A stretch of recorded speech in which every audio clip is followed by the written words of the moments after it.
हाँ चलिए अब हम लोग देख ले आगे। चलिए आज हम लोग एक बार फिर से हिस्ट्री पढ़ेंगे क्लास 10 का। और क्लास 10 का जो हिस्ट्री पढ़ेंगे उसमें जो है आज दूसरा चैप्टर पढ़ेंगे जिसका नाम है समाजवाद, साम्यवाद और रूस की क्रांति। उसका नाम है ना। देखिए यहाँ पे ये जो देख सकते हैं आप, यहाँ पर मेरा लिखा हुआ बुक्स है, नोट्स है कि नहीं। और इसमें सारे चीज आपको मिल जाएंगे। ये एसएसटी का बुक है जिसमें हिस्ट्री भी है, ज्योग्राफी भी है, इकोनॉमिक्स भी है, सिविक्स भी है। ये देखिए किसका है लिखा, यहाँ पर जो है निर्माण किया हुआ हमारा है। और यहाँ पर देखिए सारा चीज आपको दिखाया जाएगा। बच्चों को हम लोगों ने दे दिया है कि नहीं। बहुत मोटी बुक्स है। इसी तरह से साइंस में भी है। आप लोग ध्यान से देखिए इस चीज को, है कि नहीं। इसमें हम लोग अभी जो पढ़ेंगे वो जो अभी चलेगा, यूरोप में राष्ट्रवाद हम लोग समाप्त कर दिए थे। अब हम लोग जो सेकंड होगा समाजवाद एवं साम्यवाद, रूस की क्रांति, तीनों इसी में पढ़ेंगे हम लोग। चलिए देख लीजिए, चैप्टर्स का नाम है क्या चीज, समाजवाद, साम्यवाद एवं रूस की क्रांति, एवं रूस की क्रांति। ध्यान से समझिए और सीखने का प्रयास कीजिए। देखिए हिस्ट्री ऐसा है जिसको एक बार सुनना बहुत जरूरी है। अगर आप सुन लीजिएगा तो आपको कहानी याद हो जाएगा, और कहानी याद हो जाएगा तो आप विश्लेषण कर सकते हैं, लिख सकते हैं। बहुत ज्यादा इसको याद नहीं कर सकते हैं, समझने का भी चीज है, समझ सकते हैं। देखिए हम लोग इसके पहले चैप्टर में पढ़े थे कि फ्रांस में जो क्रांति हुई थी जिसको हम लोगों ने फ्रांसीसी क्रांति कहा था। और फ्रांसीसी क्रांति, अगर जो पहले वाला मेरा वीडियो नहीं देखे हैं फर्स्ट पार्ट का, वो देख लीजिएगा। तो फ्रांसीसी क्रांति कब हुई थी, 1789 में। वाह, 1789 ईस्वी में। और इसमें जो क्रांति हुई थी उसमें एक नारा दिया गया था। उस नारा का नाम था, देखिए ध्यान से, स्वतंत्रता, समानता एवं बंधुता। पढ़े होंगे, स्वतंत्रता, समानता एवं बंधुता। यह एक ऐसा नारा था जिसमें हर एक व्यक्ति स्वतंत्र हो, काम के प्रति उसकी स्वतंत्रता हो, है कि नहीं, किसी का गुलाम नहीं हो, सभी लोग समानता में हो। क्या क्या मतलब हो गया कि अमीर हो या गरीब हो, सब में समानता हो, कोई किसी को अपना गुलाम बना करके नहीं रखे। और बंधुता का मतलब है कि सबों के बीच में एक भाईचारा हो। इसी चीज को हम लोग अगर कहें समाजवाद तो कोई दिक्कत नहीं होगा, है कि नहीं। तो लेकिन समाजवाद स्थापित करने से पहले ये ऐसा क्यों हुआ, समाजवाद का बार बार जो जिक्र आ रहा है, ऐसा कौन ऐसा काम हुआ जिसमें समाजवाद का नाम हम लोग ले रहे हैं या साम्यवाद का नाम ले रहे हैं। बहुत ज्यादा अंतर नहीं है समाजवाद और साम्यवाद में, थोड़ा सा अंतर है जिसको हम लोग बताएंगे और समझिएगा आप लोग। तो उस समय चूंकि आपको याद होगा कि फ्रांस में जब क्रांति हुई थी तो अंतिम होते होते होते होते सभी लोग, माने जनता का शासन हो गया था। और वहां पर उद्योग धंधे लगाए जा रहे थे, है कि नहीं। यूरोप में क्या लगाए जा रहे थे, उद्योग धंधे। पहले चैप्टर में पढ़े होंगे तो आपको पता होगा। तो उद्योग धंधे जब लगाए जा रहे थे तो सबसे पहला जो माने क्रांति हुई, उसके बाद उसको बोलेंगे औद्योगिक क्रांति। औद्योगिक क्रांति जो हुई जिसमें ज्यादा से ज्यादा लोगों को रोजगार मिले, इसके लिए उद्योग धंधे लगाने पड़ेंगे, है ना। उद्योग धंधा बोले तो अब जो है सिर्फ छोटे छोटे लघु उद्योग से काम चलने वाले नहीं, बल्कि अब मशीन का युग होना चाहिए, है कि नहीं। उद्योग धंधों के लिए किसका जरूरत है, उद्योग का, है ना, मशीन की जरूरत है। और सबसे पहले ये कहां लगा, तो इंग्लैंड से शुरू हुआ। कहां शुरू हुआ, इंग्लैंड में। चूंकि उस समय यूरोप में इंग्लैंड जो है बहुत, है ना, विकसित मैंने अपने आप को कर रहा था, सबसे आगे चल रहा था। और जैसे ही आप मान लीजिए कि उद्योग खुलेगा तो जो पूंजीपति वर्ग होंगे वह क्या करेंगे, वो पूंजी लगाएंगे तो मालिक बन जाएंगे। और उनके अंदर में काम करने वाले लोग क्या हो जाएंगे, मजदूर। यानी कि वहां पे दो वर्गों का निर्माण होगा। समाज कितने भागों में बटेगा, 2 वर्गों में। समानता का अधिकार समाप्त होगा। मालिक होगा जो पूंजी लगाएगा, और मजदूर जो होगा उस फैक्ट्री में काम करेगा। निश्चित है कि मालिक शोषण करेगा तो उसको हम लोग बोलेंगे शोषक। और मजदूर जो है सो मजदूरी जो करेगा वह होगा शोषित, है कि नहीं, क्या हो जाएगा, शोषित। और जैसे ही औद्योगिक क्रांति होगी तो उसमें जो है से पूंजीवाद व्यवस्था लागू होगा, और उस पूंजीवाद व्यवस्था की वजह से, है ना, मजदूर और मालिक के बीच में झगड़े होंगे, क्रांतियां होंगी, है ना, और वह जो युग होगा वह हो जाएगा पूंजीवादी अर्थव्यवस्था का युग बन जाएगा। समझे कि नहीं है? तो तब फिर जन्म लेगा क्या चीज का, समाजवाद का और साम्यवाद का। तो ध्यान से समझेंगे। सबसे पहले ये तो पहला बात हम लोगों ने बताया। दूसरी चीज क्या था, औद्योगिक क्रांति। तो औद्योगिक क्रांति बोले तो कहां से शुरू हुआ औद्योगिक क्रांति, कहां से, इंग्लैंड। कहां से, तो इंग्लैंड। इंग्लैंड में उद्योग धंधे काफी लगने लगे। तो इंग्लैंड में जैसे ही उद्योग धंधे लगने लगे तो दो वर्ग का निर्माण हुआ, एक हो गया मालिक और दूसरा हो गया क्या चीज, मजदूर। मालिक और मजदूर। जो मालिक होगा वह शोषक हो जाएगा, क्या हो जाएगा, शोषक। और मजदूर जो हो जाएगा वह क्या हो जाएगा, शोषित। वह क्या हो जाएगा, शोषित। क्या हो जाएगा, शोषित। यानी कहने का मतलब है कि समाज कितने वर्गों में बट गया, दो वर्गों में। यहां पर समाज दो वर्गों में बट गया। यहां पर समाज कितने वर्गों में बट गया, दो वर्गों में। समाज दो वर्गों में बट गया, दो वर्गों में बट गया। कौन कौन सा वर्ग हो गया, तो एक हो गया अमीरी का और एक हो गया गरीबी का। अमीरी बोले तो मालिक का, दूसरा हो गया मजदूर का। जो मालिक होते हैं वो ज्यादा से ज्यादा काम करवाने के लिए मजदूरों पर क्या करने लगे, शोषण करने लगे, है कि नहीं। और मजदूर जो है से अपनी आय के लिए शोषित होने लगा, है ना। अब समाज में समानता का अधिकार समाप्त हो गया, स्वतंत्रता का अधिकार समाप्त हो गया, और बंधुता का अधिकार क्या हो गया, समाप्त हो गया। यहाँ पर अमीर अलग हो गए, गरीब अलग हो गए, मालिक अलग हो गए, मजदूर अलग हो गए, शोषक अलग हो गए, शोषित अलग हो गए। समाज कितने भागों में बट गया, दो भागों में। और यहाँ पर मूल बात हम लोग करें तो यहाँ पर आप देखेंगे कि मूल बात क्या है, तो मूल बात यह है कि अब जो ये व्यवस्था बनी है, इस प्रकार पूंजीवादी अर्थव्यवस्था बन गया। इस प्रकार क्या बन गया, इस प्रकार पूंजीवादी अर्थव्यवस्था, पूंजीवादी अर्थव्यवस्था बन गया। आ रहा है समझ में, पूंजीवादी अर्थव्यवस्था बन गया। यानी कि समाज में समानता जो है स्थापित अब नहीं है। तब इसके लिए, है ना, समाजवाद का प्रयोग हुआ, समाज साम्यवाद का प्रयोग हुआ। तो अब जरा सा इस बात को समझ लीजिए कि समाजवाद और साम्यवाद क्या है। तो समाजवाद और साम्यवाद की अवधारणा को समझने के लिए, है ना, आपको थोड़ा सा यहाँ पे ध्यान देना पड़ेगा। कैसे ध्यान देना पड़ेगा, तो देखिए ध्यान से, देखिए हम इसको थोड़ा सा छोटा किए हैं। तो अब हम लोग किसके बारे में सीखेंगे, समाजवाद और साम्यवाद के बारे में। देखिए ध्यान से, समाजवाद एवं साम्यवाद, साम्यवाद की अवधारणा को समझिए, समझने का प्रयास कीजिए। अवधारणा, ये दोनों का काम है समानता। ये दोनों का काम क्या है, समाज में समानता स्थापित करना। दोनों का काम है क्या चीज, समाज में समानता स्थापित करना, समानता स्थापित करना, समानता स्थापित करना, स्थापित करना। देख लीजिए, समाज में समानता स्थापित करना। तो इसको और बढ़िया से समझने के लिए देखिए, इन दोनों में कुछ ना कुछ अंतर है। अंतर अगर नहीं होता तो हम लोग अलग अलग चीज इसको नहीं पढ़ते। अलग अलग पढ़ने के लिए हमको इसको समझना पड़ेगा। कैसे, समाजवाद क्या है और एक तरफ लिख देते हैं साम्यवाद, एक तरफ क्या लिख देते हैं, साम्यवाद। जरा इसको समझिए ध्यान से।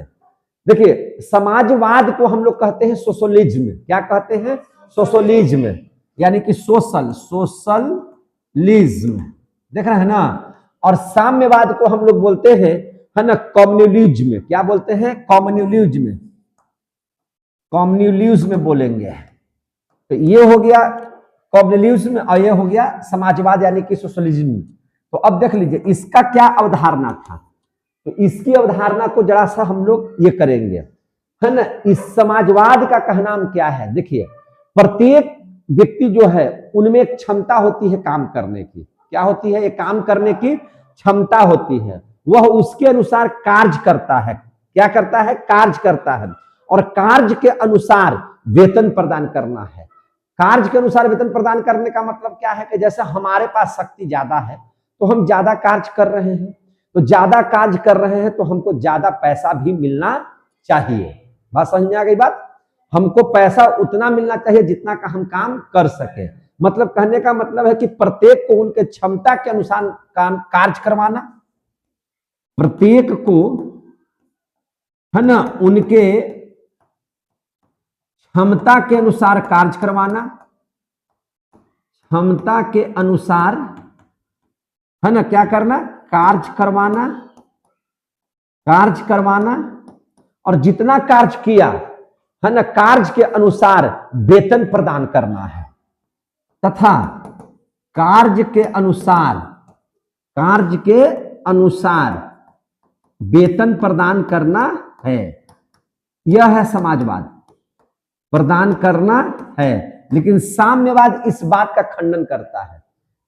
साम्यवाद क्या कहता है ना कि प्रत्येक को क्षमता के अनुसार कार्य करवाना है, लेकिन वेतन आवश्यकता अनुसार प्रदान करना है।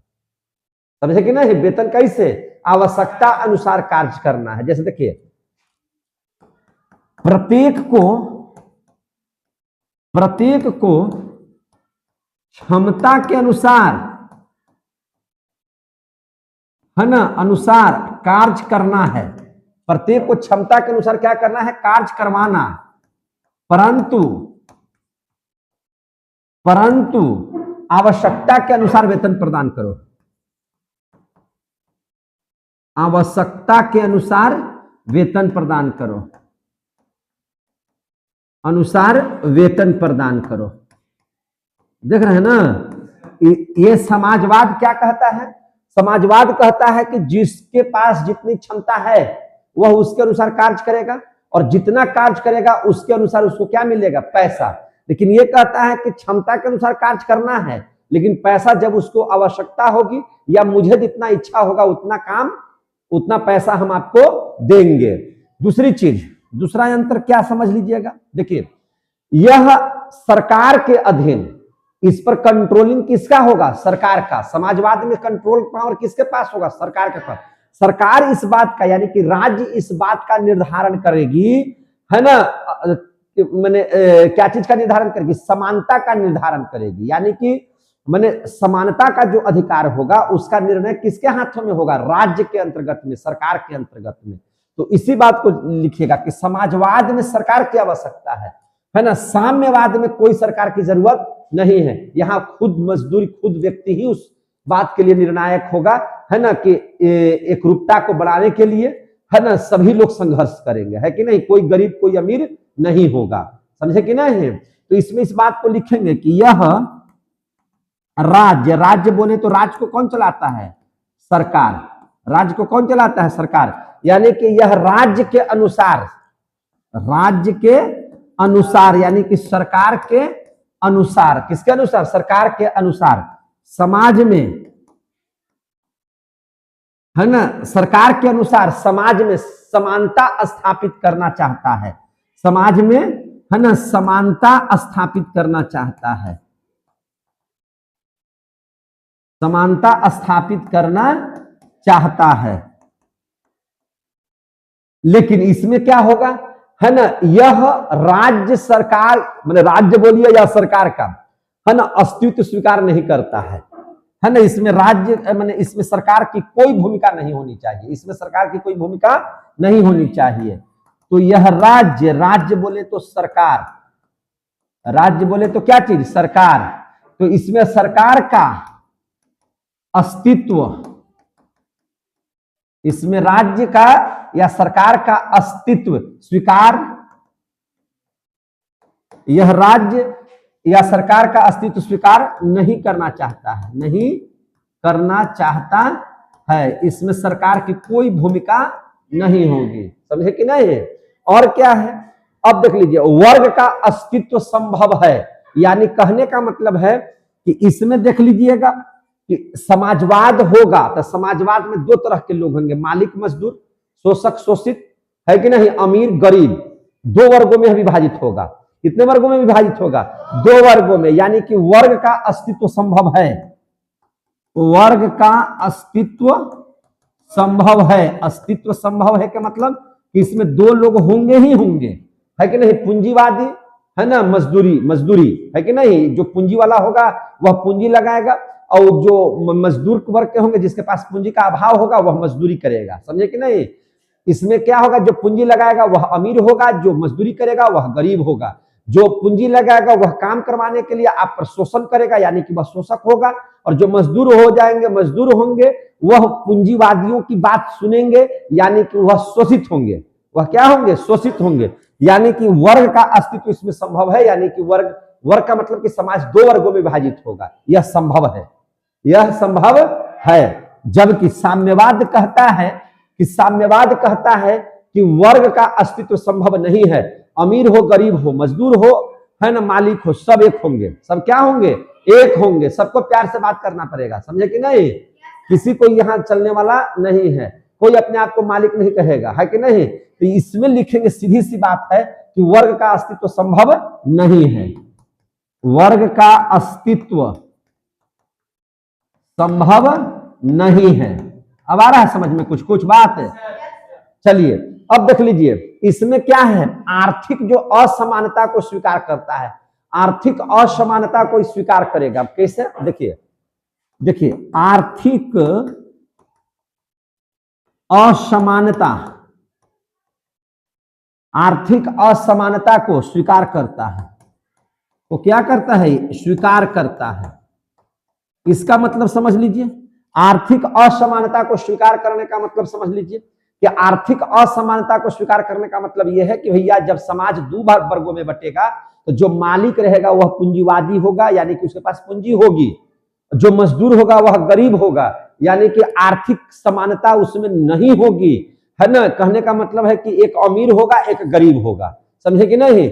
यानी कि दोनों व्यक्तियों के पास समान अधिकार नहीं होंगे, समान जो है से उन लोगों का पैसा नहीं होगा, अर्थ के मामले में अमीर और गरीब अलग अलग होंगे। वही कहता है कि आर्थिक असमानता को स्वीकार करेगा, मतलब क्या है कि यह बात को समझेगा समाजवाद, है ना, कि भैया इसमें दो तरह के लोग होंगे, एक अमीर होगा एक गरीब होगा, समझे कि नहीं। लेकिन साम्यवाद कहता है कि ऐसा नहीं होगा, है ना, इसमें अमीर और गरीब, किसी के पास पूंजी ज्यादा नहीं होगी, सब समान होगा, पूंजी भी सबके पास समान होगा, अमीर गरीब नहीं कहलाएगा, है ना, मालिक मजदूर उसमें नहीं होगा, शोषक शोषित नहीं होगा, समझे कि नहीं।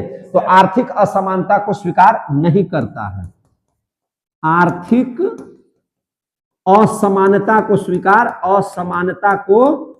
स्वीकार नहीं करता है। अब आया समझ में, स्वीकार नहीं करता है मतलब ये हो गया कि भैया आर्थिक असमानता नहीं होनी चाहिए, तब वह साम्यवाद होगा, समझे कि नहीं। सबके पास पैसा हो, है कि नहीं, अमीर गरीब नहीं हो, मालिक मजदूर नहीं हो, शोषक शोषित इसमें नहीं होना चाहिए, समझे कि नहीं।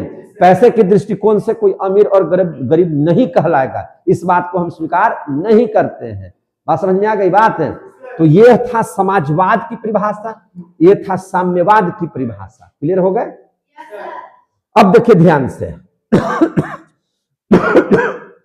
यानी कि जहां समाजवाद की चर्चा होगी तो समाजवाद में सरकार का निर्णय होगा, यानी कि सरकार को महत्वपूर्ण बनाया गया है। और साम्यवाद में सरकार महत्वपूर्ण नहीं है, यहाँ लोग महत्वपूर्ण है, यहाँ आम लोग महत्वपूर्ण है। बात समझ में आ गई ना। जैसे जनता का जनता के लिए जो शासन है ना, यह साम्यवाद को स्थापित करता है कि कोई यहाँ पर जो है पूंजीवादी ज्यादा नहीं होगा, सबके पास पैसे होंगे, है ना, सब कोई विकास करेगा, सबको एक समान दृष्टि से देखा जाएगा, यहाँ लोगों का निर्णय संभव है। लेकिन इसमें क्या होगा, यह कहता है कि नहीं, वेतन जब ज्यादा मिलेगा तो वह ज्यादा अमीर होगा, वेतन जब ज्यादा मिलेगा, भैया जो कार्य ज्यादा करेगा तो ज्यादा उसके पास पैसा होगा, जो कम कार्य करेगा वो कम पैसा होगा।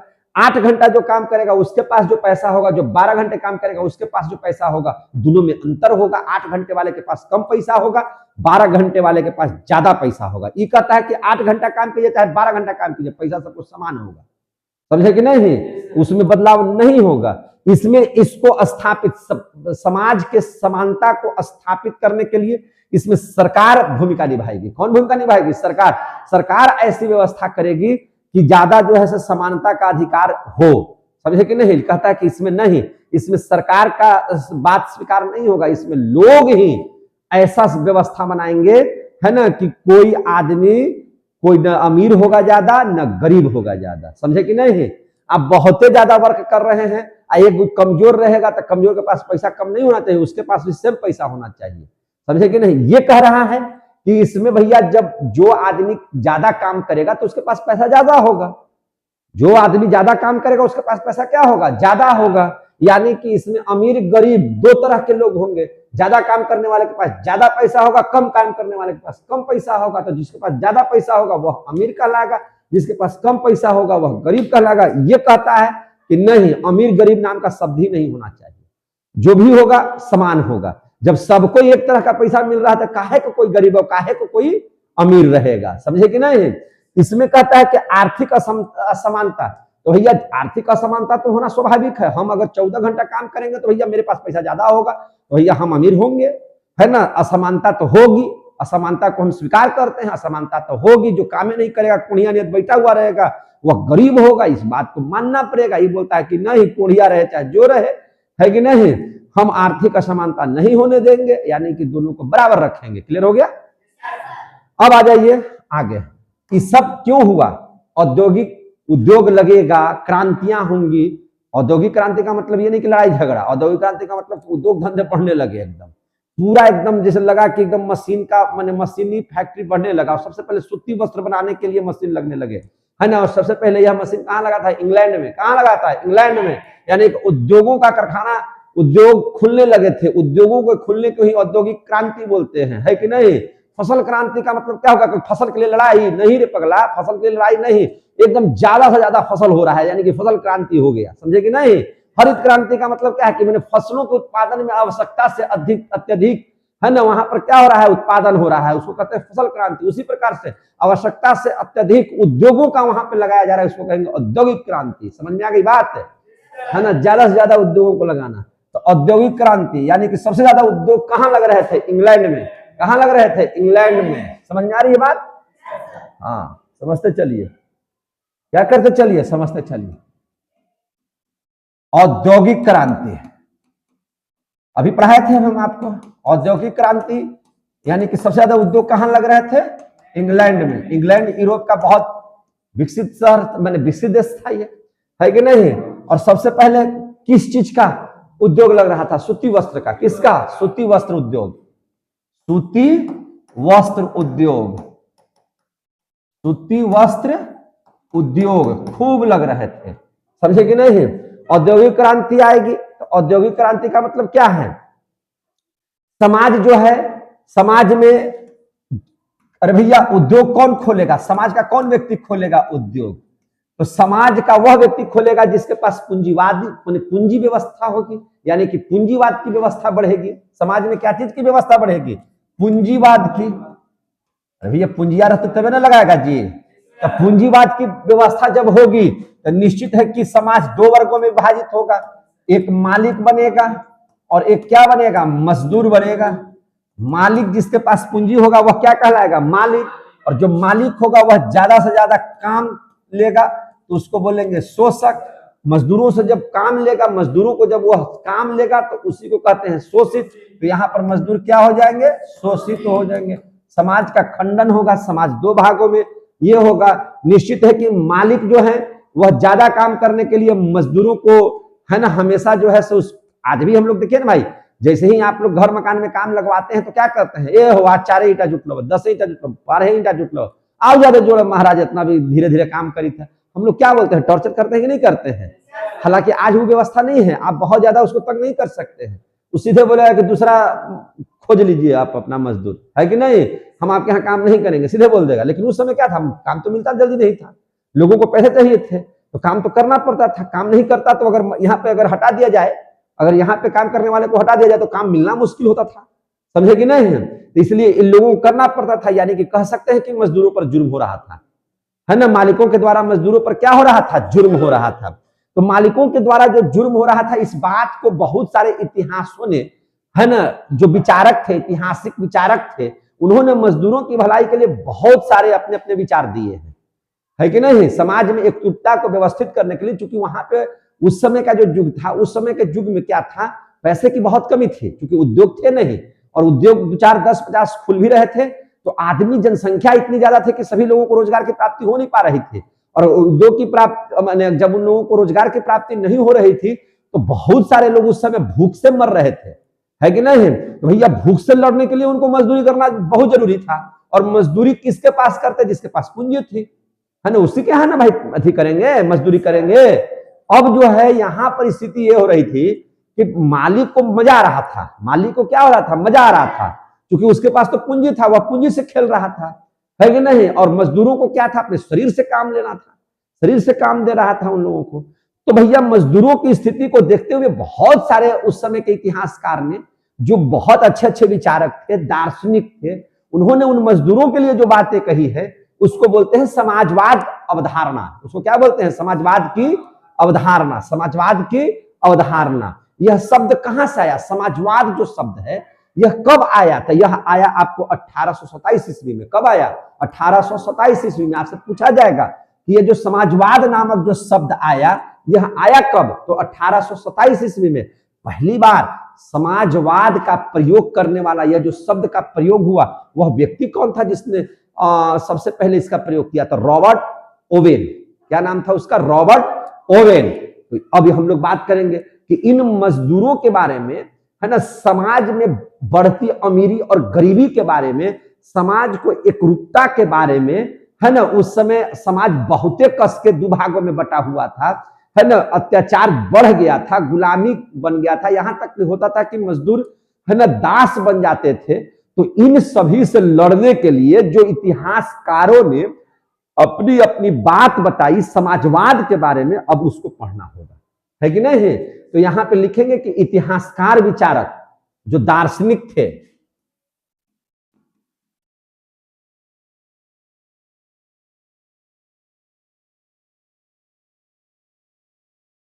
जो क्या थे? दार्शनिक थे, उनका विचार हम लोग पढ़ेंगे। क्या देखेंगे? विचार। तो सबसे पहले देखिए अच्छा एक मिनट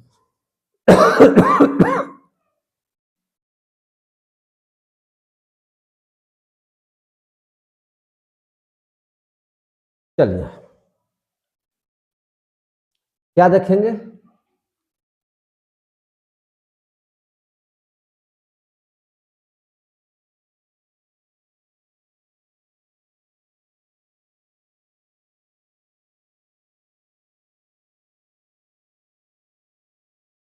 तो इसमें सबसे पहले आप देख लीजिए समाजवाद अवधारणा।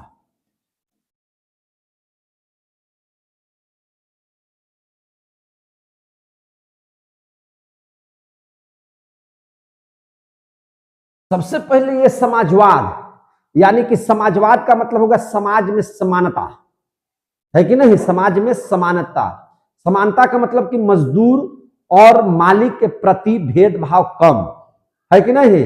मजदूरों का भी अधिकार, मजदूरों का भी कर्तव्य, मजदूरों का भी मान सम्मान के बारे में चर्चा हो रही है। तो इसके बारे में हम लोग समझेंगे, है ना। तो समाजवाद की जो अवधारणा है, यह शब्द किसने दिया? सबसे पहले यह शब्द कब आया? अभी बताए थे आप लोगों को 1827 ईस्वी में। कब? 1827 ईस्वी में। ये जो नाम का जो प्रयोग हुआ, सबसे पहले प्रयोग किसने किया? रॉबर्ट ओवेन ने। प्रयोग किसने किया? रॉबर्ट ओवेन ने। देखिए, रॉबर्ट ओवेन ने किया। ये खुद इसके पास एक फैक्ट्री था, लेकिन इसके बावजूद भी इसने मजदूरों के लिए सोचा, इसने मजदूरों के लिए बात किया, इसने अपना एक विचार दिया। तो बारी बारी से हम लोग देखेंगे कि इतिहासकार जो विचारक थे वह दो भाग में बटे हुए थे। दो टाइप के समाज के विचारक थे, है ना। समाज में मजदूरों के प्रति वैचारिक भावना जो है उसके भी दो ग्रुपों में बटा हुआ था। एक था यूटोपियन समाजवादी। यूटोपियन समाजवादी का मतलब हो गया जो स्वप्नदर्शी था, वो स्वप्न देखता था कि मजदूर के साथ अगर ऐसा होगा तो कैसा होगा, है कि नहीं। और एक होता था जिसको कहते थे वैज्ञानिक समाजवाद। क्या समाजवाद? वैज्ञानिक समाजवाद। तो सबसे पहले यूटोपियन समाजवाद दो भागों में बटा। विचारक भी कितने भाग में बटे? दो भाग में। एक को कहा गया क्या चीज? यूटोपियन समाजवाद। कैसा Samajwadi? Utopian Samajwadi. Utopian Samajwadi. Utopian Samajwadi. एक को कहा गया मार्क्स समाजवादी, एक को क्या कहा गया, मार्क्स समाजवादी।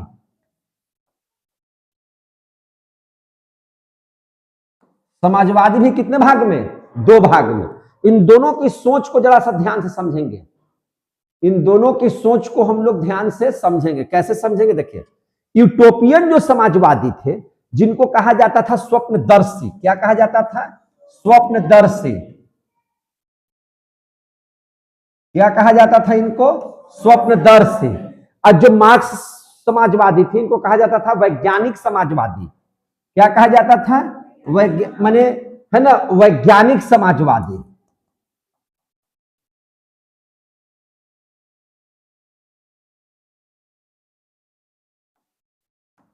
देखिए स्वप्नदर्शी जितने भी थे, तो स्वप्नदर्शी में कौन कौन लोग ऐसे इतिहासकार थे, माने विचारक थे, जिन्होंने मजदूरों के बारे में अपना अपना विचार दिया, उनका क्या क्या विचार था और कौन कौन लोग थे। तो इसमें सबसे महत्वपूर्ण थे तीन ऐसे विचारक थे जो फ्रांस के रहने वाले थे, और एक रॉबर्ट वोन भी जो था वह यूटोपियन समाजवादी था, और ये कहां के था, तो ये आपका था इंग्लैंड का। कहां का था, इंग्लैंड का, समझे कि नहीं। तो यहां पर देखिएगा तीन जो फ्रांस के जो थे, वो उसमें से कौन कौन लोग थे, तो एक था जिसका नाम था सेंट साइमन, है ना, सेंट साइमन, क्या नाम था उसका, सेंट साइमन। तो पहला जो विचारक था जिसका नाम था क्या चीज, सेंट साइमन। दूसरा जो विचारक था उसका नाम था लुई प्ले। क्या नाम था, लुई प्ले, लुई प्ले ने, लुई ब्ला, लुई ब्ला, इसका नाम था क्या चीज, लुई ब्ला, दिया हुआ हो किताब में, लुई ब्ला। और तीसरा जो थे उसका नाम था चार्ल्स फूरिये। क्या नाम था, चार्ल्स फूरिये, चार्ल्स फूरिये। और जो चौथा थे, ये जो थे, इनका नाम था रॉबर्ट ओवेन। क्या नाम था, रॉबर्ट ओवेन। देखिए यहां जिसने ये शब्द दिया था समाजवाद का, रॉबर्ट ओवेन। समझ में आ गई बात। वहीं पर मार्क्स समाजवादी में कौन कौन लोग थे, तो एक था भैया जो खुद मार्क्स समाजवादी कहा जाता है, कार्ल मार्क्स। क्या नाम था, कार्ल मार्क्स। और कार्ले मार्क्स का एक फ्रेंड था फ्रांस की राजधानी पेरिस में, समझे कि नहीं, जब ये शादी करके गया था वहां, कार्ल मार्क्स शादी किया था अपना गर्लफ्रेंड से, है कि नहीं। तो उसी से शादी जब किया था तो उसके साथ घूमने गया था, कहां, पेरिस में। कहां गया था, पेरिस में। तो पेरिस में एक आदमी से मुलाकात हुई जिसका नाम है फ्रेडरिक, है ना, जिसका नाम क्या है, फ्रेडरिक एंगलेंस, है ना। तो वहीं इन दोनों ने समाजवाद पर अपनी जो विचारधारा दिया, तो उन लोगों के विचारधारा को वैज्ञानिक समाजवादी कहते हैं। तो वहीं पर इसकी मुलाकात हुई थी कार्ल मार्क्स की, है ना। इनकी मुलाकात हुई थी किससे, अपने तो उनको दोस्त बनाया था जिसका नाम था फ्रेडरिक एंगलेंस। इन दोनों ने मिलकर के किताब भी लिखा हुआ है, हम बाद में चर्चा करेंगे, अभी पहले इन लोगों की चर्चा कर लेते हैं, समझे कि नहीं। तो सबसे पहले यूटोपियन समाजवादी जो स्वप्नदर्शी थे, वह मजदूरों के लिए स्वप्न हमेशा देखते थे, है ना, कि मालिक जो है से आदर्शवादी होना चाहिए, है कि नहीं। अगर मालिक आदर्शवादी रहेगा तो भैया काम करने में मजा आएगा, हमको प्यार से दुलार से बोला जाएगा अगर मजदूरों को, तो वो ज्यादा काम करेंगे, है ना। क्रांति मजदूरों को नहीं करना चाहिए, क्रांति के बदले शांति अपनाना चाहिए, है कि नहीं भैया। अगर मालिक है वो भी पूंजी लगाया है ना, तो मजदूरों और मालिकों के बीच में जो संबंध हो, वह संबंध कैसा हो, तो वर्ग संघर्ष के बदले क्या होना चाहिए, समन्वय होना चाहिए। दोनों किसी भी बात के लिए मिलजुल करके काम निकालें, है कि नहीं। और मालिक को भी सोचना चाहिए कि अगर कोई मजदूर जो है बीमार है तो उसको छुट्टी मिल जाए और उसके बदले उसको पेमेंट न कटे, है कि नहीं। हमेशा वो प्यार से बोले, काम ज्यादा न खोजे, है ना। ऐसा स्वप्न जो है से इन लोग देखते थे, जो संभव नहीं हो रहा था, लेकिन सोच तो यही रहे थे। इसीलिए इसको स्वप्नदर्शी कहा गया है। इसीलिए इसको क्या कहा गया है, स्वप्नदर्शी, कि ऐसा सोचना, है ना।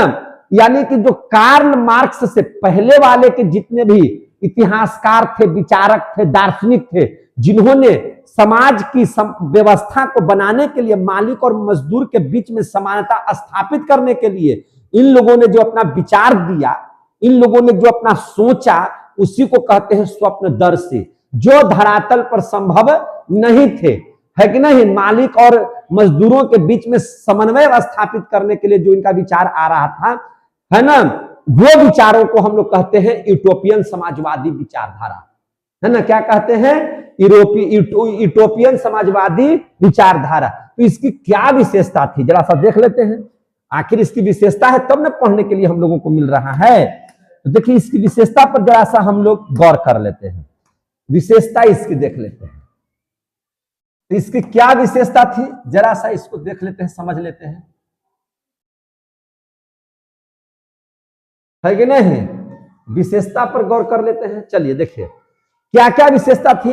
तो आदर्शवादी लेकिन अव्यवहारिक, पहली विशेषता। आदर्शवादी परंतु अव्यवहारिक।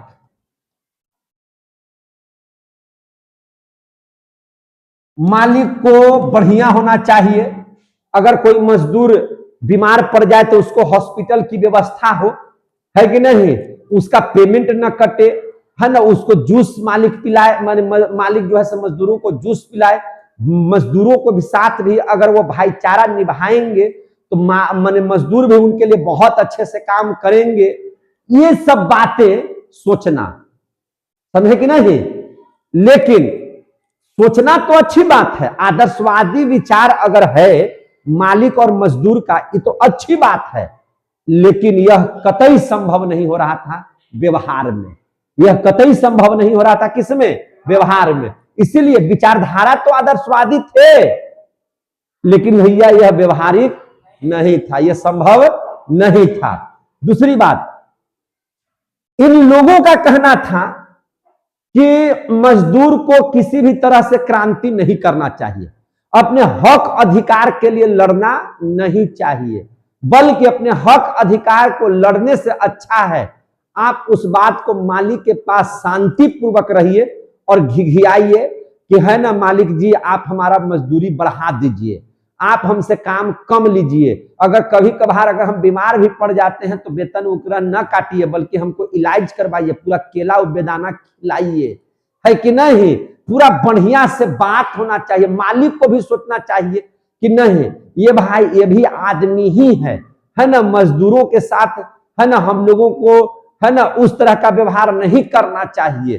तो भैया ये सोचना और मैंने ये था, यानी कि मजदूरों को मैंने किसी भी बात को करना नहीं है, क्रांति नहीं, क्रांति के बदले क्या होना चाहिए? शांति। क्रांति के बदले क्या होना चाहिए? शांति। क्रांति के बदले शांति। ठीक है, ये विचार है, बहुत अच्छी विचार है। उसके बाद वर्ग संघर्ष के बदले वर्ग समन्वय। वर्ग संघर्ष के बदले वर्ग समन्वय। वर्ग समन्वय यानी कि वर्ग संघर्ष का मतलब क्या? अमीरी गरीबी, मालिक मजदूर के बीच में लड़ाई झगड़ा नहीं होना चाहिए, संघर्ष नहीं होना चाहिए, बल्कि आपस में बैठ करके मालिक और मजदूर, चूंकि मालिक की संख्या तो कम होगी, मजदूर की संख्या बहुत ज्यादा होगी, है कि नहीं, तो उनके बीच में समन्वय स्थापित करना है, लड़ाई झगड़ा करने से कुछ मिलने वाला नहीं है। यानी कि यूटोपियन समाजवादी किसको कहा जाता है? तो कार्ल मार्क्स से पहले के जो समाजवादी थे, समाजवादी विचारक जो थे, उनको बोला जाता है यूटोपियन समाजवादी। क्या बोला जाता है? यूटोपियन समाजवादी। यानी कह सकते हैं कार्ल मार्क्स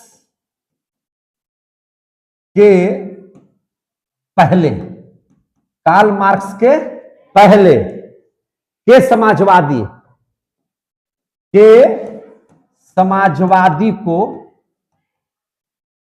समाजवादी को यूटोपियन, है ना, समाजवादी यूटोपियन समाजवादी कहते हैं, यूटोपियन समाजवादी कहते हैं। जिसमें कौन कौन लोग थे? Saint Simon, Louis Blanc, Charles Fourier, Robert Owen, है ना? क्या नाम है? Robert Owen. क्या नाम है? Robert oven. आ गया समझ में? सेंट साइमन ने क्या कहा? कुछ तो विचार आया होगा इन लोगों का। इन लोगों ने भी मजदूरों और मालिकों के लिए जो कहा है, जरा सा इनकी बातों को हम लोग सुन लेते हैं। कैसे सुन लेते हैं? तो सेंट साइमन के बारे में, सेंट साइमन क्या कहते थे? क्षमता के अनुसार कार्य, और कार्य के अनुसार क्या चीज? पैसा। कार्य के अनुसार क्या चीज? पैसा। इनका यही कहनाम था, है ना?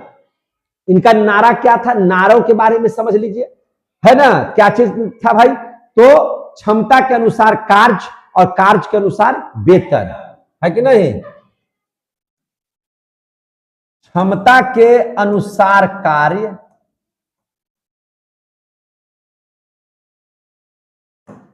और कार्य के अनुसार,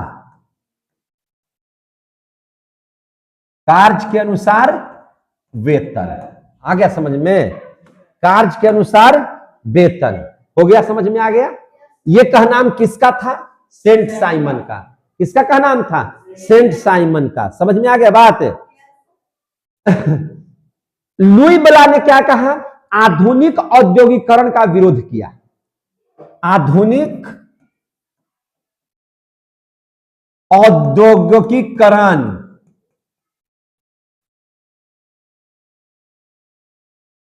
करण का क्या किया? विरोध किया कि ये होना ही नहीं चाहिए। सारे के सारे मजदूरों के हाथ से ही सब कुछ होना चाहिए, इससे मजदूरों को ज्यादा काम मिलेगा, है कि नहीं? उद्योगों को लगाने की जरूरत ही नहीं है, समझे कि नहीं? और चार्ल्स फूरिये का क्या कहनाम था? चार्ल्स फूरिये का कहनाम था कि आर्थिक समानता के पहले, पैसों में समानता से पहले राजनीतिक समानता होना बहुत जरूरी है ना? राजनीतिक समानता का मतलब है कि मजदूरों को भी राजनीतिक में हिस्सेदारी चाहिए, ताकि वे अपनी आवाज को सरकार तक रख सके। बात समझ में आ गई ना बात? यानी कि आर्थिक समानता से पहले, ध्यान से समझिएगा, आर्थिक समानता से पहले, आर्थिक समानता से पहले राजनीतिक समानता। कैसी समानता? राजनीतिक समानता जरूरी है।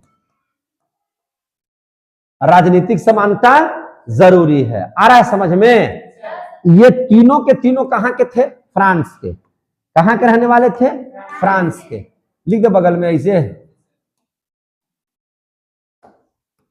कहां के हैं इन लोग सब? फ्रांस के।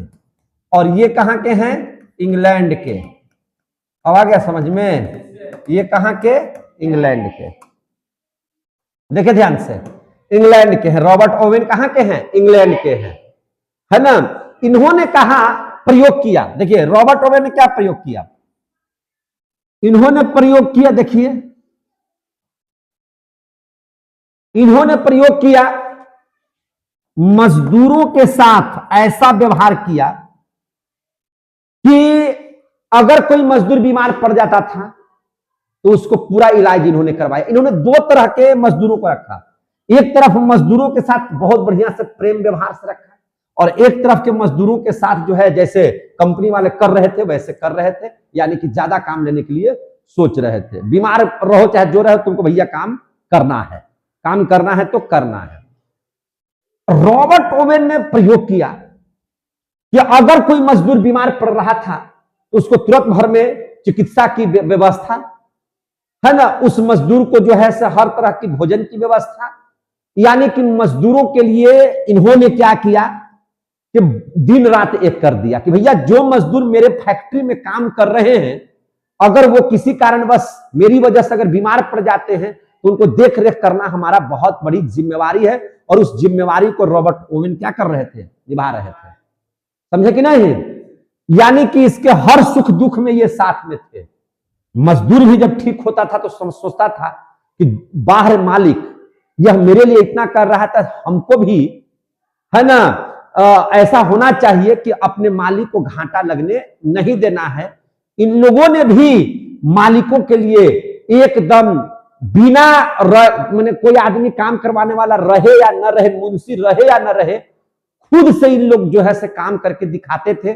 और इससे क्या होता था कि रॉबर्ट ओवेन को जो फैक्ट्री खोले हुए थे, इनको फायदा हो रहा था। इनको क्या हो रहा था? फायदा हो रहा था। तो रॉबर्ट ओवेन ने कहा कि देखिए, हम इस मजदूर को बाद जबरदस्ती काम करवा रहे थे तो उतना काम मेरा नहीं हो पा रहा था जितना प्यार से हमने काम ले लिया, है ना। इनके साथ रह करके काम ले लिया, इनको बाबू मैया कह करके जो हमने काम लिया है, इससे वो ज्यादा काम कर रहे हैं। आप भी अगर समाज में अपने मजदूरों के साथ मजदूर न समझ करके आत्मीयता का ख्याल रखते हुए अगर आप काम लीजिएगा तो वे लोग उससे ज्यादा काम करेंगे, समझे कि नहीं। इन्होंने कहा, इसी आधार पर रॉबर्ट ओवेन ने क्या कहा कि संतुष्ट श्रमिक ही, अगर उनको बहुत अच्छा पैसा मिलेगा, है ना, तो वे फिर गड़बड़ाएंगे नहीं बल्कि अच्छा काम करेंगे। उनके साथ अगर आत्मीयता का व्यवहार करेंगे, इंसानियत का व्यवहार करेंगे, तो वो भी हमारे लिए बहुत अच्छा काम करेंगे, समझे कि नहीं। इसलिए उन्होंने क्या कहा कि संतुष्ट श्रमिक ही वास्तविक श्रमिक होता है। लिखा हुआ क्या किताब में? सब दिया हुआ रहेगा, सब कथन जो हम बोल रहे हैं सब मिलेगा, ठीक है ना। संतुष्ट श्रमिक ही, संतुष्ट श्रमिक ही, सब लिखा हुआ है। संतुष्ट श्रमिक ही क्या है? वास्तविक श्रमिक होते हैं। वास्तविक श्रमिक होते हैं। संतुष्ट श्रमिक ही क्या होते हैं? वास्तविक श्रमिक होते हैं। ये रॉबर्ट ओवेन का कहना था। हालांकि धीरे धीरे इनका सिद्धांत फेल कर गया। मजदूरों को जब सुविधा मिलने लगी, इन्होंने अपना हक जताने लगा कि ये मेरा हक है, अधिकार है, इनको सेवा करना मेरा अधिकार है, हम बीमार पड़ेंगे तो ये बीमारी का खर्चा देंगे, ये उनका अधिकार है, समझे कि नहीं। अब इन लोग जो है से इस तरह की जब बात करने लगे, है कि नहीं, तब क्या हुआ, इस तरह की बात से इनका जो सिद्धांत था वह धीरे धीरे क्या हो गया? समाप्त हो गया। धीरे धीरे क्या हो गया? समाप्त हो गया। इनका सिद्धांत उतना बढ़िया से काम नहीं किया। आ रहा समझ में? इनका बढ़िया से, उतना बढ़िया से माने सिद्धांत काम नहीं किया और इनका ये कथन फेल कर गया। अब जो है मार्क्सवादी समाजवादी लोग आए, इन्होंने कहा, वैज्ञानिक दृष्टिकोण से सोचते हुए, कार्ल मार्क्स जो है वो आते हैं, है ना। कार्ल मार्क्स को ही क्या हम लोग बोलते हैं? कार्ल मार्क्स के बाद वाले जो विचारधारा के लोग थे, है ना, उनको हम लोग बोलते हैं, है ना, वैज्ञानिक समाजवादी। क्या बोलते हैं? वैज्ञानिक समाजवादी। इन्होंने क्या कहा? उल्टा कहा कि नहीं, क्रांति के बदले शांति नहीं, क्रांति के बदले क्रांति। मालिकों को सुधारना होगा तो क्रांति करनी ही होगी, है कि नहीं। दुनिया के मजदूरों एक हो, इनका क्या कहना था? दुनिया के मजदूरों एक हो जाओ, तुम्हारे पास खोने के लिए पैरों के जंजीरों के अलावा कुछ नहीं है कि नहीं। पैरों माने जो जंजीर लगा हुआ है, पैरों की जो बेड़ियां हैं, उसके अलावा कुछ नहीं है, लेकिन पाने के लिए पूरी दुनिया तुम्हारे पास है कि नहीं। इन्होंने ये बात कही थी, समझे कि नहीं, कार्ल मार्क्स ने। और एक समय आएगा कि अगर तुम एक हो जाओगे ना तो तुम ही राज्य करोगे, समझे कि नहीं। मालिकों का राज नहीं चलेगा। किसी भी मजदूर को कुछ हो जाए, पूरा का पूरा मजदूर क्या हो जाओ? एक हो जाओ। पूरा का पूरा मजदूर क्या हो जाओ? एक हो जाओ। यह कथन किसका था? कार्ल मार्क्स का था। किसका था? कार्ल मार्क्स का था। समझ में आई बात? इसीलिए इनको क्या कहा जाता है? वैज्ञानिक समाजवादी। क्या बोलते हैं इनको? वैज्ञानिक समाजवादी। समझ में आ गई बात? तो ध्यान से समझिए। तो आपसे पूछा जाएगा कि मार्क्स समाजवादी किसे कहेंगे, तो कार्ल मार्क्स के बाद के, कार्ल मार्क्स के बाद के समाजवाद को, है ना, क्या चीज? समाजवाद को, समाजवादी को क्या कहते हैं? वैज्ञानिक समाजवादी। क्या कहते हैं? वैज्ञानिक समाजवादी कहते हैं। आ गया समझ में, है कि नहीं? इन्होंने क्या चीज पर बल दिया? आदर्शवादी परंतु अव्यवहारिक। आदर्शवादी सब नहीं चलेगा, है कि नहीं? इन्होंने क्रांति पर ही बल दिया। क्या चीज पर बल दिया? क्रांति पर ही बल दिया। क्रांति को ही, है ना, क्रांति को ही क्या किया? क्रांति को ही क्या किया इन्होंने? विशेष जोड़ दिया। क्रांति को ही विशेष जोड़ दिया। ये विशेष जोड़ दिया, क्रांति को ही विशेष जोड़ दिया। वर्ग समन्वय के बदले कहा, यहां क्या था? वर्ग संघर्ष के बदले वर्ग समन्वय। बोला कि वर्ग समन्वय तो होगा ही नहीं भैया। मालिक जो है सो मालिक रहेगा, मजदूर है सो मजदूर रहेगा। तो मजदूर हो, मजदूर रहोगे, कभी भी सामंजस्य बैठेगा नहीं। इन्होंने वर्ग समन्वय के बदले वर्ग संघर्ष की बात किया। लड़ना होगा उससे, अमीर से लड़ना होगा, समझे कि नहीं? तब वो सुनेगा। यानी कि इन्होंने उल्टा काम किया। वर्ग समन्वय के बदले, वर्ग समन्वय के बदले वर्ग संघर्ष, वर्ग संघर्ष की बात कही। समझ में आ गई बात? अब जरा हम लोग कार्ल मार्क्स के बारे में कुछ विशेष पढ़ लेते हैं। कार्ल मार्क्स का जन्म कब हुआ, ये सब सारे चीजों को जानना होगा कि नहीं जानना होगा? स्थिति थी कि 1819 में पहली फैक्ट्री अधिनियम आई थी। याद रखिएगा, पहली फैक्ट्री अधिनियम यानी कि पहला एक्ट उद्योगों के लिए, औद्योगिकरण के लिए कब आया था? 1819 में। और 1838 ठीक 19 साल के बाद एक और आंदोलन हुआ था जिसको कहते हैं चार्टिस्ट आंदोलन। क्या कहते हैं? चार्टिस्ट आंदोलन। कहां हुआ था? इंग्लैंड में। कहां हुआ था? इंग्लैंड में। किसके बीच? मालिक और मजदूर के बीच। हो गया ना? समझ में आ रहा है बात ना? मालिक और मजदूर के बीच यह क्वेश्चन आता है। 1819 में सबसे पहले क्या आया था? तो 1819 में याद रखिएगा, पहली फैक्ट्री अधिनियम, है ना? क्या नाम है इसका? पहली फैक्ट्री अधिनियम। पहली फैक्ट्री अधिनियम क्वेश्चन आया हुआ है, याद रखिएगा। पहली फैक्ट्री अधिनियम कब आया? 1819 में। और 1838 में इंग्लैंड में, है ना, इंग्लैंड में क्या हुआ? तो मैंने चार्टिस्ट आंदोलन हुआ। कौन सा आंदोलन हुआ? चार्टिस्ट आंदोलन। याद रखिएगा इस चीज को। कौन सा आंदोलन? चार्टिस्ट आंदोलन। आगे समझ में? कौन सा आंदोलन हुआ? चार्टिस्ट आंदोलन। समझ में आ रही है बात? अब देख लीजिए कार्ल मार्क्स के बारे में जरा समझ लीजिए। कार्ल मार्क्स, कार्ल मार्क्स कब जन्म हुआ था? 1818 में। कब? 1818 में। बहुत आसानी से याद रहेगा। 1818 2020 1818 है कि नहीं? 1818 है कि नहीं? तो 1818 में मरे थे। कब? 1883 में। कब? 1883 में। तो चलिए इनका कुछ परिचय हो जाए, जान लीजिए कि कार्ल मार्क्स कौन थे, क्या थे, कहां से थे, पूरी बातों को समझ लीजिए। जन्म सबसे पहले किसी का क्या चीज? जन्म। तो जन्म इनका हुआ था 5 मई 1818 ईस्वी में। कब? 5 मई 1818 ईस्वी में। कोई दिक्कत? 5 मई 1818 ईस्वी में। दूसरा कहां हुआ था बता? जर्मनी में। कहां? जर्मनी में। जर्मनी के किस प्रांत में? प्रांत बताओ। जैसे तुम्हारा जन्म कहाँ होता? भारत में। भारत में कहां? पहले राज्य का नाम बताइएगा ना जी। तो जर्मनी में प्रांत क्या था? राइन। कौन प्रांत?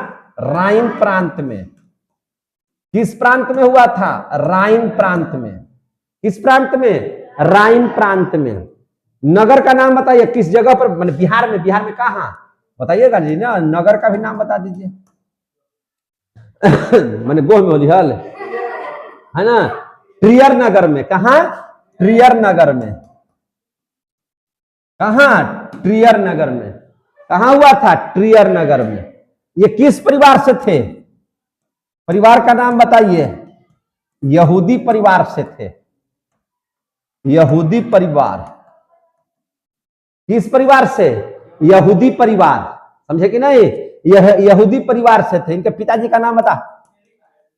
हाँ, हेनरिक मार्क्स। ठीक है, हेनरिक मार्क्स। इनके पिता का नाम क्या था? Heinrich Marx. है ना? इनका शिक्षा कहां हुआ? शिक्षा जो है 2 विश्वविद्यालय में हुआ है। बताइए जरा सा। बॉन विश्वविद्यालय और बर्लिन विश्वविद्यालय में। ठीक है ना? बॉन विश्वविद्यालय और कहा? बर्लिन में, बर्लिन विश्वविद्यालय में। किस विद्यालय में? बर्लिन विश्वविद्यालय में। देख लीजिए कब? 1843 ईस्वी में।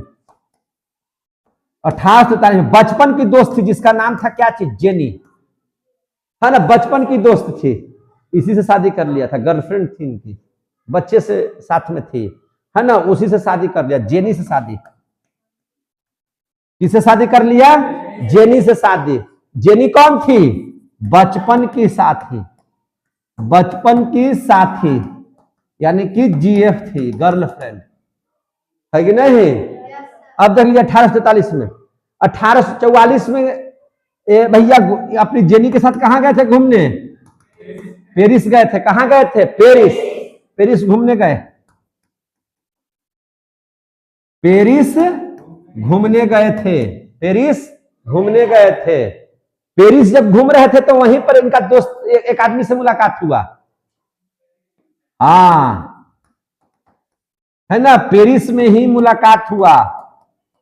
पेरिस में एक व्यक्ति से मुलाकात हुआ, मुलाकात हुआ जिसका नाम क्या था? Friedrich Engels. वही ना कार्ल मार्क्स वाला में पढ़ाए हैं, कार्ल मार्क्स में, है ना। और दोनों ने मिलकर किताब लिखी थी। दोनों ने मिलकर क्या लिखी? एक किताब 1848 में। इनका भी विचारधारा था इनकी जैसा।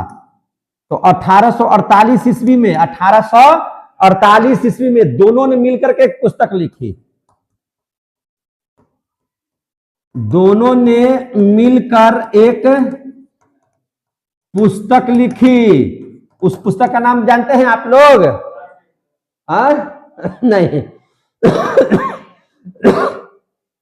कम्युनिस्ट मैनिफेस्टो, ठीक है, कम्युनिस्ट मैनिफेस्टो। दोनों ने मिलकर जो किताब लिखी थी उसका नाम क्या था? Communist manifesto. तब देखिए कम्युनिस्ट मीन्स होता क्या है? समाजवादी। कम्युनिस्ट मीन्स क्या होता है? समाजवादी। अच्छा, अब मैनिफेस्टो मतलब क्या होता है? घोषणा पत्र। क्या होता है? घोषणा पत्र। तो इस किताब का नाम था समाजवादी घोषणा पत्र। उन्होंने अपनी भाषा में लिखा था कम्युनिस्ट मैनिफेस्टो। क्या लिखे थे? Communist manifesto. हालांकि 1867 ईस्वी में इन्होंने खुद की एक किताब लिखी थी। 1867 में कार्ल मार्क्स ने, है ना, कार्ल मार्क्स ने अपनी एक खुद एक किताब लिखा था अकेले ही, जिसका नाम था दास कैपिटल। क्या नाम था? Das Kapital. दास बोले तो मजदूर, कैपिटल बोले तो पूंजी, मजदूर पूंजी, है कि नहीं? इसी पुस्तक को याद रखिएगा, समाजवादियों का मैंने एक तरह से बाइबिल कहा जाता है। जैसे बाइबिल चर्चों का मैंने उन लोगों के लिए, ईसाइयों के लिए जैसे कैसे बहुत बड़ा ग्रंथ है। जैसे हम लोगों के लिए गीता ग्रंथ है ना, इस्लाम के लिए कौन सा ग्रंथ सबसे महत्वपूर्ण है? कुरान। उसी प्रकार से ईसाइयों के लिए बाइबिल बहुत महत्वपूर्ण है। समाजवादियों ने इसी किताब को बाइबिल का दर्जा दिया था, समझे कि नहीं? इसी किताब को क्या चीज का दर्जा दिया? बाइबिल का। बल्कि लिख देते हैं, क्या लिख देते? समाजवादियों के लिए, है ना, इस पुस्तक को समाजवादियों का बाइबिल कहा जाता है। इस पुस्तक को समाजवादियों का बाइबिल कहा जाता है, बाइबिल कहा जाता है। आ रहा समझ में? इनका कथन क्या था? कार्ल मार्क्स का इनका कथन था कि दुनिया के मजदूर एक हो, दुनिया का मजदूर एक हो। तुम्हारे पास खोने के लिए, तुम्हारे पास होने के लिए पैरों की बेड़ियों के अलावा कुछ नहीं है। बेड़ियों के अलावा कुछ नहीं है, कुछ नहीं है। बेड़ियों के अलावा क्या है? कुछ नहीं है। लेकिन पाने के लिए पूरी दुनिया है। लेकिन पाने के लिए पूरी दुनिया है, पूरी दुनिया है, तुम ही राज करोगे, तुम ही राज करोगे। समझे कि नहीं? यह कथन सबसे पहले कहां लागू हुआ? रूस में। कहां? रूस में। पढ़ाएंगे अभी आगे। कहां लागू हुआ? रूस में। समझे कि नहीं? तो वैज्ञानिक समाजवाद का देन किसे कहा जाता है? कार्ल मार्क्स को। किसको? कार्ल मार्क्स को। वैज्ञानिक समाजवाद का देन किसको कहा जाता है? कार्ल मार्क्स को। किसको? कार्ल मार्क्स को, है ना। और इसके लिए इन्होंने कितना सिद्धांत दिया? 5 सिद्धांत। इसके लिए उन्होंने 5 सिद्धांत दिए। कितना सिद्धांत? 5 सिद्धांत दिए। कौन कौन 5 सिद्धांत है देख ले। उन्होंने 5 सिद्धांत दिए। आगे पांचों सिद्धांत देख लेते हैं। थोड़ा बैटरी कम है, हम लोग अगले क्लास में मिलेंगे। तब तक के लिए जय हिंद, जय भारत।